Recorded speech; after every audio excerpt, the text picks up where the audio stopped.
Dolor de rebote es una complicación de la anestesia regional. En esta charla hablaremos un poco acerca de la historia del dolor de rebote y con un caso clínico optimizaremos el entendimiento de la definición, las características, los factores de riesgo de los pacientes de presentar esta entidad, cómo realizar el manejo agudo y preventivo y cuáles son las estrategias que mayor evidencia tienen en la literatura actual.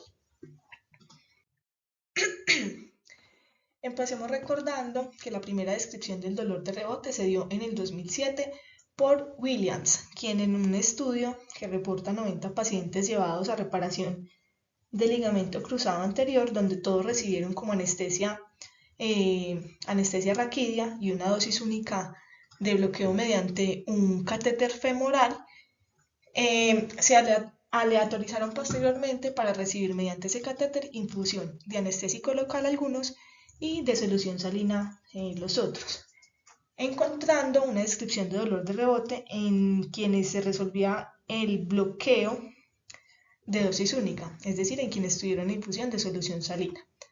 Después de esta descripción han aparecido múltiples reportes y análisis en la literatura, especialmente en lo que concierne a ortopedia y traumatología, donde se describe dolor de rebote en pacientes que son llevados a reparación de fractura de radio con bloqueo del plexo braquial, reparación del tobillo y por supuesto reparación o intervención del hombro.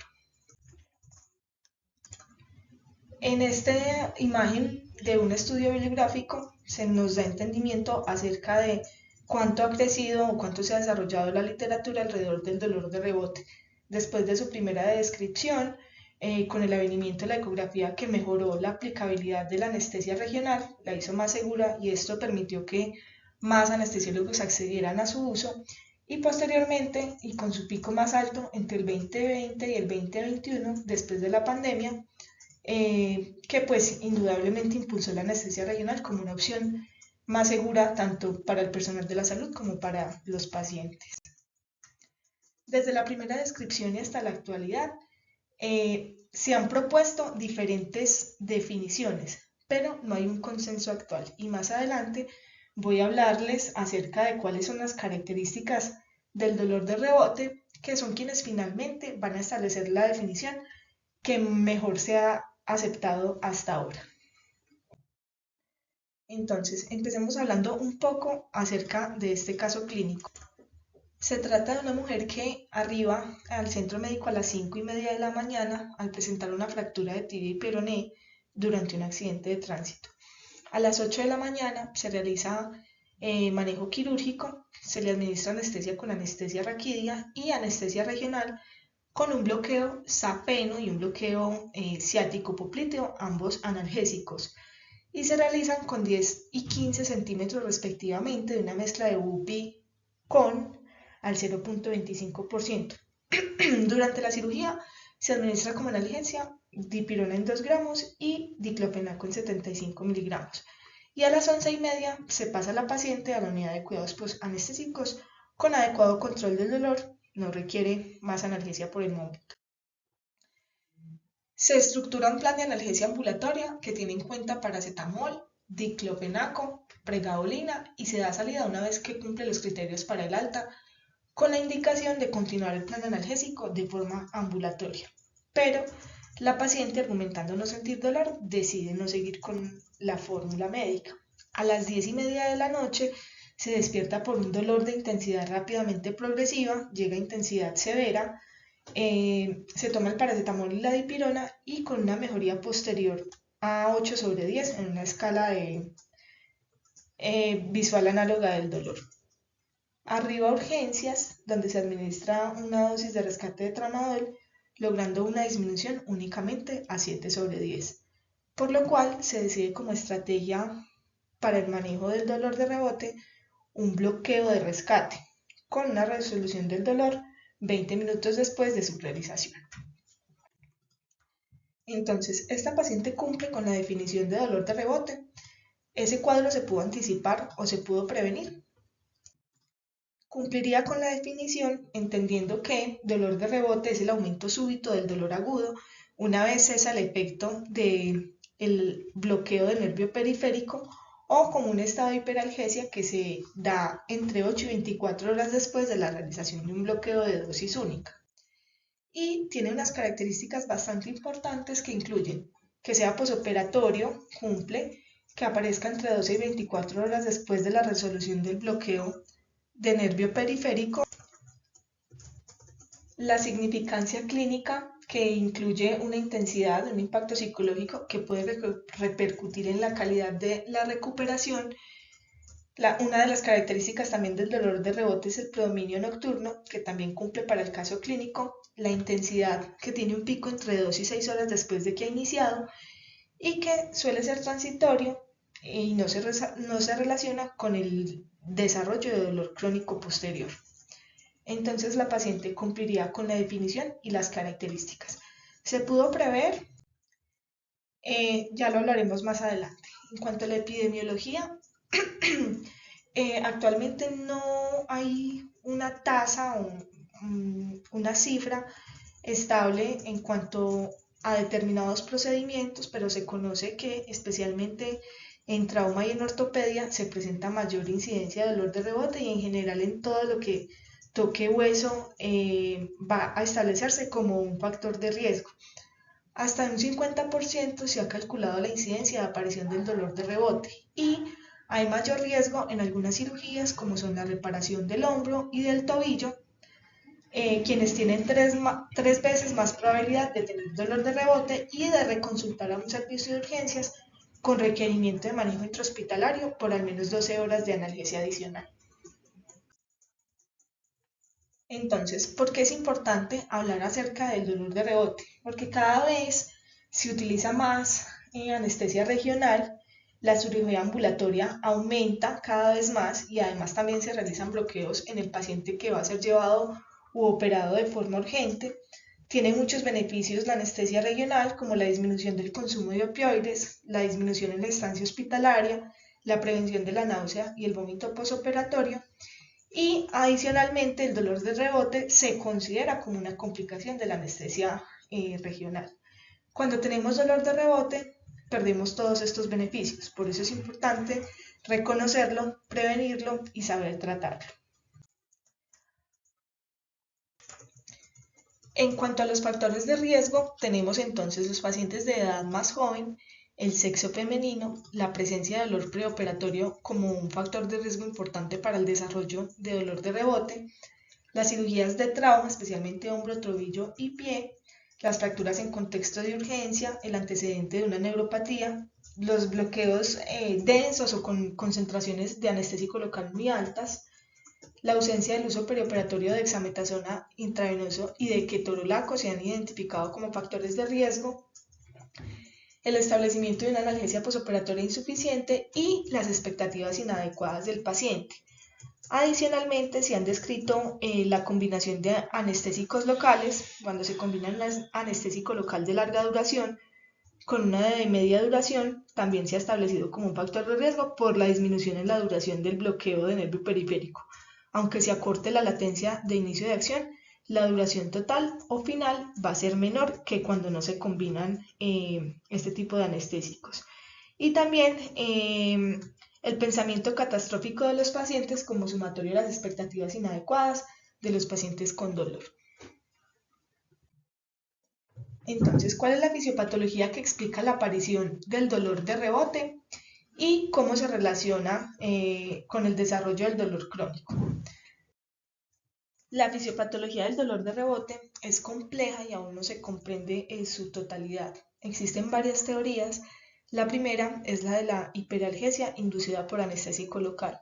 Y esta teoría está fundamentada en estudios que se han realizado en ratones a quienes se les hacen bloqueos de nervio periférico en dosis única y cuando se resuelve el efecto del anestésico local, se ha observado un estado de hiperalgesia transitoria, especialmente ante estímulos térmicos, pero no se ha probado en otros modelos, tampoco en humanos, y estos estudios en realidad han tenido unos resultados que son bastante variables y para nada concluyentes. Entonces esa teoría por ahora no se acepta.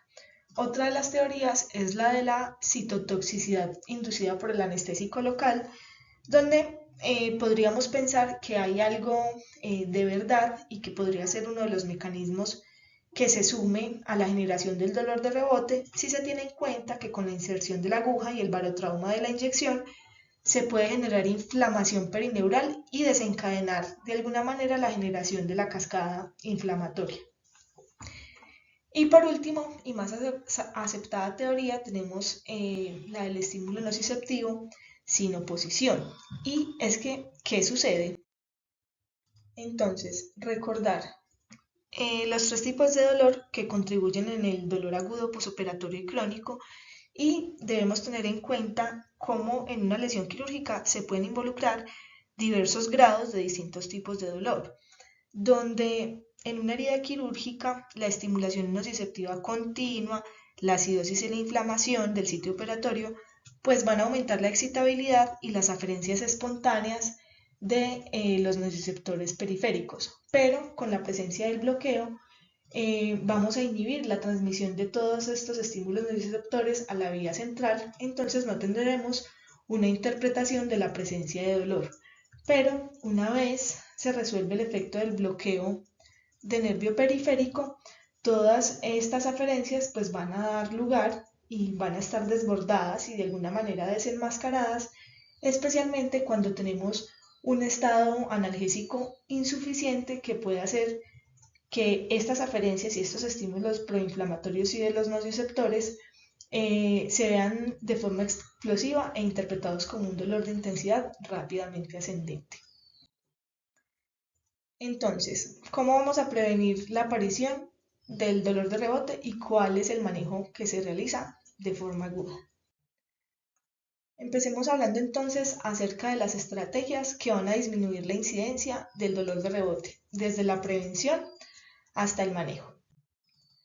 Dentro de las medidas no farmacológicas, lo primero es educar a los pacientes. Es muy importante explicarle a los pacientes acerca de cuál es el efecto del bloqueo, cuál es la duración o el rango de duración que puede tener el bloqueo según las concentraciones y aditivos anestésicos que nosotros utilicemos, hacer un plan analgésico juicioso en consenso con el cirujano. No hay que olvidar que cuando se habla de bloqueo, los cirujanos tienden a ser más laxos con la formulación del manejo analgésico ambulatorio y se debe dejar muy claro a los pacientes que el inicio de esta medicación se debe hacer incluso cuando no tengan presencia de dolor para evitar o disminuir la presencia de dolor de rebote. Muy importante además dar signos y síntomas de alarma. Y el manejo de las expectativas es demasiado importante, se les debe explicar muy bien a los pacientes qué se debe esperar de un bloqueo de nervio periférico, más o menos cuánto o cómo se puede interpretar el cese de la actividad del mismo y qué se debe esperar en ausencia o en uso de la analgesia multimodal formulada. Y en cuanto a las medidas farmacológicas, pues tenemos varias medidas que se han estudiado hasta la actualidad, pero poca evidencia y en realidad pocas herramientas, pero bastante eficientes. Empecemos hablando entonces de la analgesia multimodal.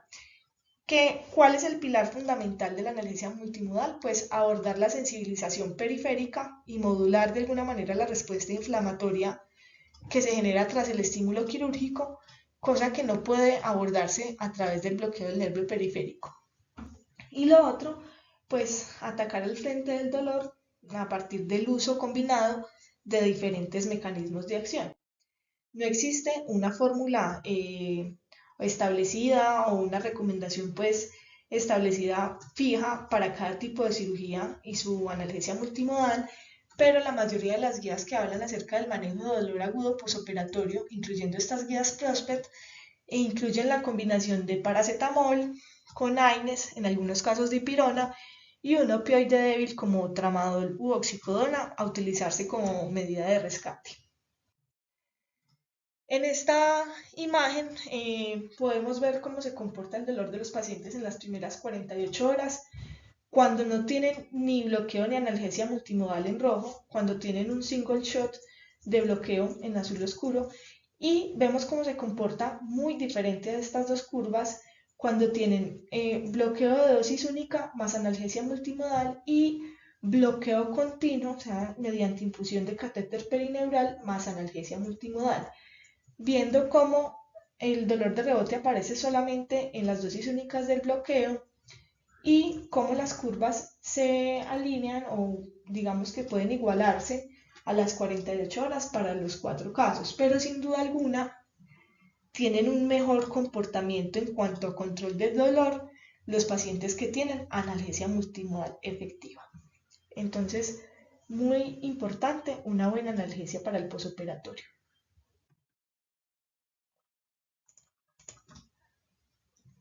Otra opción que se suma al manejo analgésico multimodal es la utilización de las bombas PCA, que en los últimos años ha venido pues en auge y hay algunas recomendaciones para definir su utilización. Algunas de ellas son tener en cuenta el dolor preexistente en estos pacientes, si se trata de pacientes ansiosos, de edad temprana o intermedia, el tipo de cirugía el que se va a llevar, porque indiscutiblemente hay cirugías que tienen más riesgo de presentar un dolor severo durante las primeras 24 a 48 horas y el antecedente de tabaquismo. Y algunas recomendaciones para el enfoque práctico están enfocadas en evaluar la puntuación del dolor de los pacientes durante la canalización del acceso venoso como un predictor de pobre o buen control en el posoperatorio. Adicionalmente, quisiera contarles que en la actualidad las bombas PCA no se han utilizado únicamente con opioides, sino que se han ampliado a anestésicos locales, a otros medicamentos como ketamina, y con este estudio quisiera mostrarles cómo también se ha extendido al uso de AINES. Este grupo investigativo lo que hizo fue utilizar en estos pacientes una bomba de PCA con ketorolaco.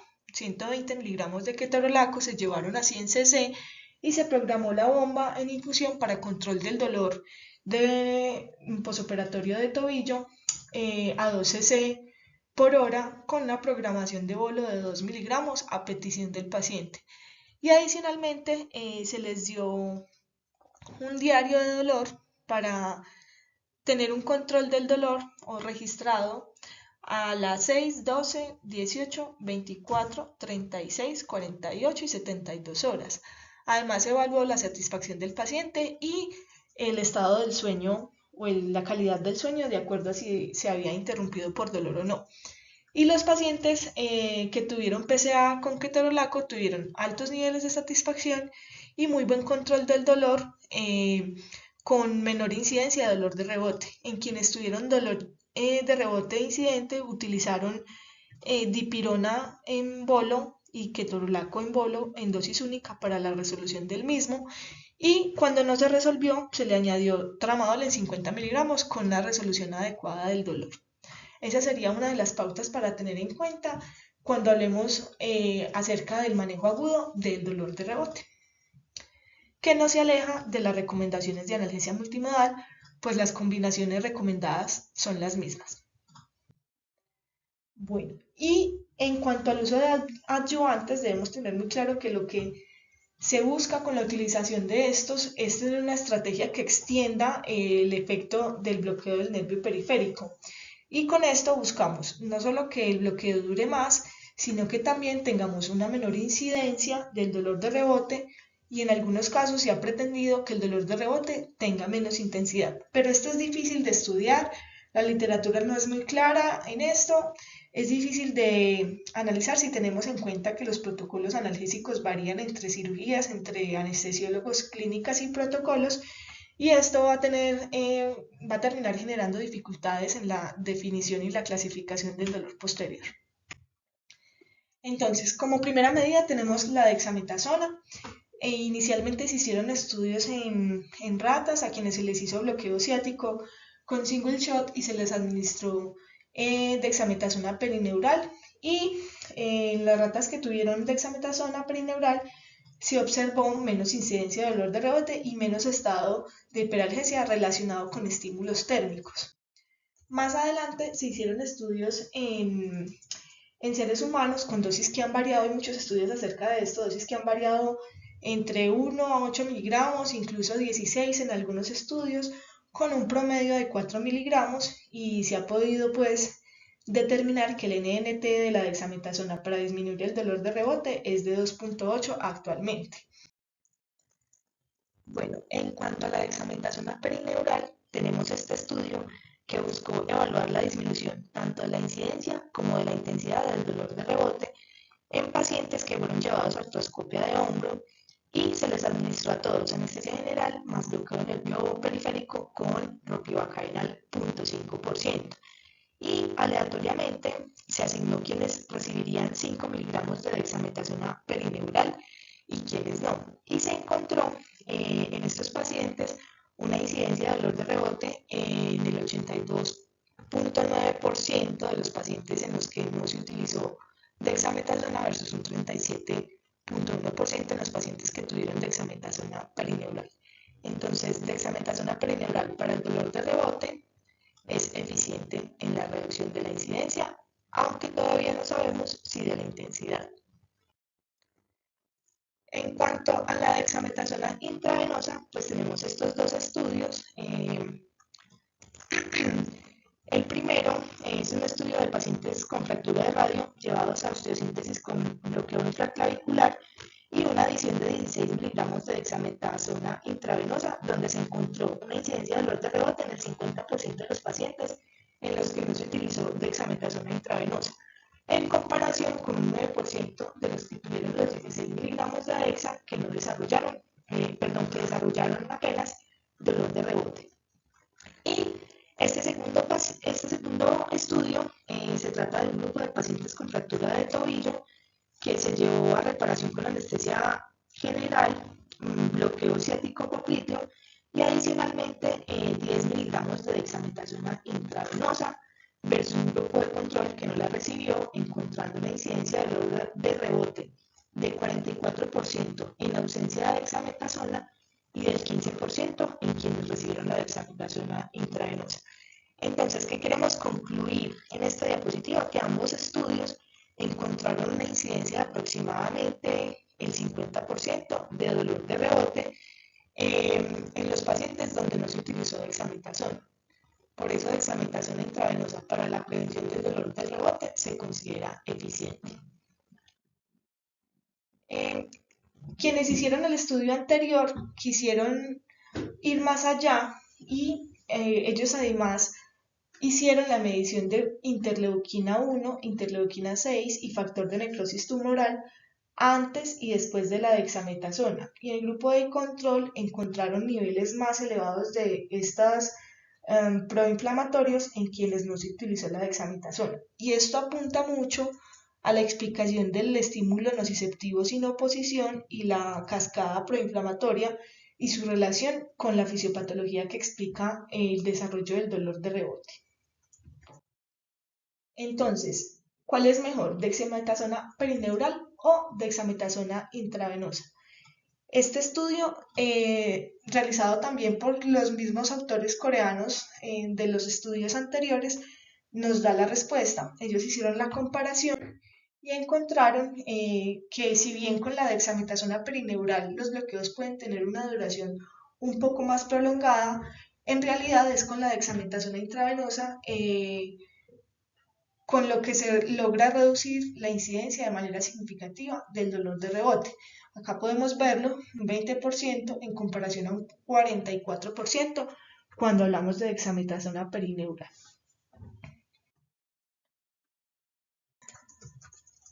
¿Y qué pasa cuando tenemos un paciente con antecedente de diabetes o cáncer? ¿Utilizaríamos o no la dexametasona?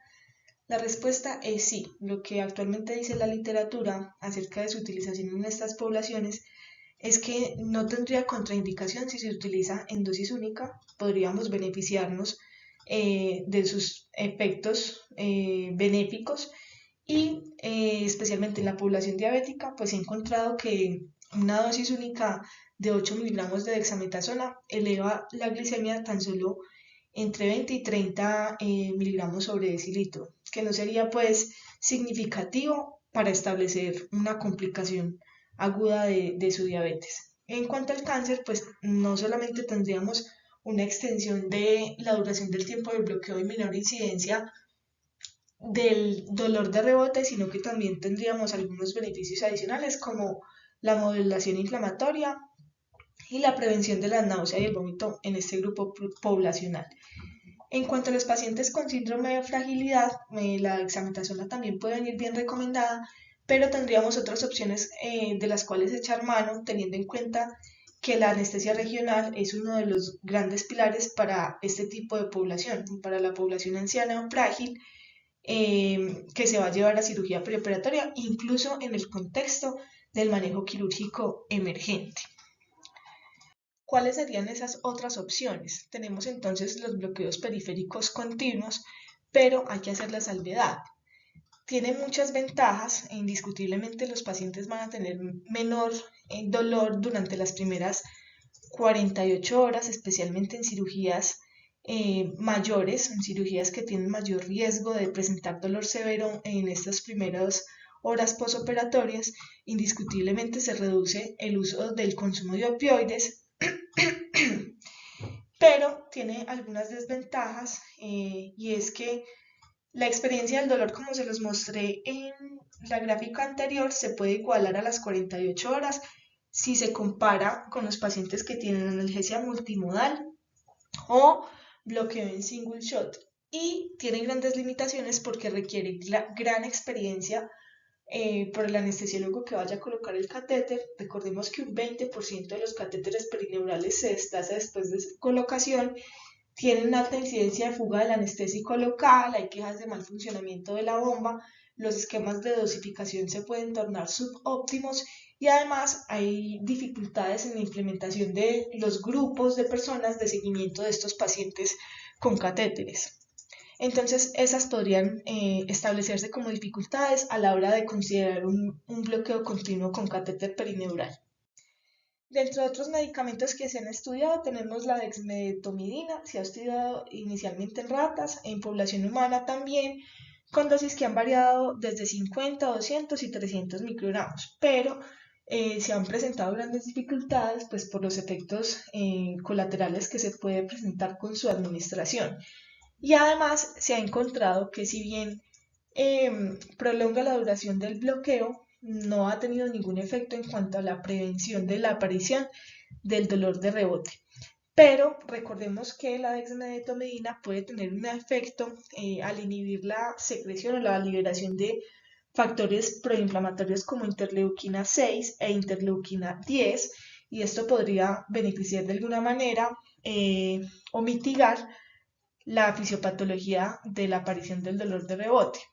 Si bien no lo ha prevenido completamente, sabemos actualmente que 50 microgramos pueden maximizar la duración del bloqueo y minimizar los efectos adversos. Y en las poblaciones especiales como los pacientes con fragilidad, podría tener efectos benéficos como medida antidelirium, por ejemplo, y anticonvulsivante en algunos casos. En cuanto a la ketamina, se ha estudiado, en algunos textos se ha comparado a un anestésico local en su funcionamiento. No se conoce muy bien el mecanismo de acción para atribuirle estas capacidades. Se cree pues, que es a partir del bloqueo del receptor NMDA, pero no ha tenido unos resultados concluyentes que demuestren su utilidad en la disminución y la prevención del dolor de rebote. Entonces, pues por ahora la ketamina no se recomienda para esta entidad. Y en cuanto a la bupivacaína liposomal, pues no solamente tenemos la dificultad de que no es tan asequible como uno esperaría, sino que además no se encuentra respaldada por evidencia actual. La literatura que se encuentra de bupivacaína liposomal demuestra que en realidad su función no dista mucho de la bupivacaína clásica y no ha tenido además ninguna reducción en la incidencia y en la magnitud del dolor de rebote. Entonces, para concluir, es importante conocer, no hay evidencia que asocie el dolor de rebote con el dolor posoperatorio crónico. Es muy importante informar a los pacientes preoperatoriamente sobre el dolor de rebote, cómo puede presentarse, cómo debe reconocerlo y cómo lo puede evitar a partir de la administración de la analgesia multimodal. Y cuando se presente el dolor de rebote, el manejo agudo es igual con analgesia multimodal.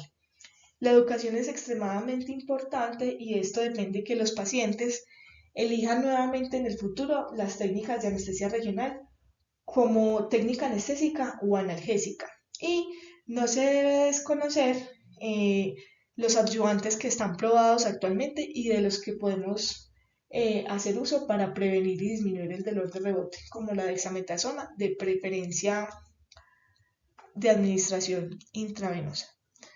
Muchas gracias.